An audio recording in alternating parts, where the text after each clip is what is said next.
देख रहे हैं तुळजापूरनामा न्यूज। अपसिंगा वेशीची दुरावस्था, 600 वर्षांचा ऐतिहासिक ठेवा उपेक्षित, दरवाजे बंद, पुरातत्व विभागाच्या दुर्लक्षामुळे ग्रामस्थांमध्ये संताप।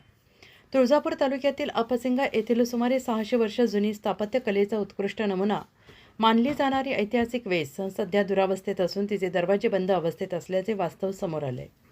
पंचक्रोशीत प्रसिद्ध असलेल्या या भव्य वेशीकडे पुरातत्व विभागाकडून वर्षानुवर्ष दुर्लक्ष होत असल्याने नागरिकांमध्ये नाराजी व्यक्त होते आहे।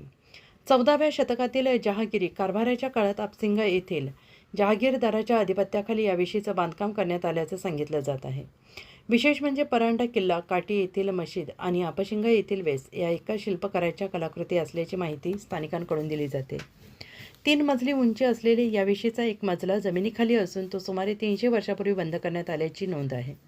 वेशीच्या तळमजल्यावर दोन्ही बाजूंना दिवाणखान्यासारखी प्रशस्त बसण्याची व्यवस्था आहे, तर वरच्या मजल्यांवर महालासारखी रचना आणि कोरीव काम आढळते।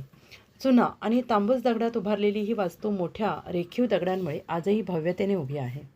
अपसिंग्यात येणारा प्रत्येक पाहुणा या वेशीला भेट दिल्याशिवाय परतत नाही, अशी या ठिकाणची ख्याती आहे। दरम्यान वेशीच्या छताला गळती लागल्यानंतर ग्रामपंचायतीने 2011-12 मध्ये महात्मा गांधी तंटामुक्त गाव योजनेच्या बक्षीस रकमेतून सुमारे 4 लाख रुपये खर्च करून दुरुस्ती, रंगरंगोटी, सुशोभीकरण करण्याची कामे केली। त्यामुळे काही काळ वेशीचे सौंदर्य खुलले होते, मात्र सध्या आवश्यक देखभाल आणि निधी अभावी वेशीची पुन्हा दुरावस्था झाली। दरवाजे बंद असल्याने पर्यटकांना प्रवेश मिळत नसल्याची खंत व्यक्त होते आहे। या ऐतिहासिक वास्तूचे संवर्धन व्हावे यासाठी पुरातत्व विभागाकडे नोंद करून आवश्यक विकास निधी उपलब्ध करून द्यावा, अशी मागणी ग्रामस्थांकडून होते आहे।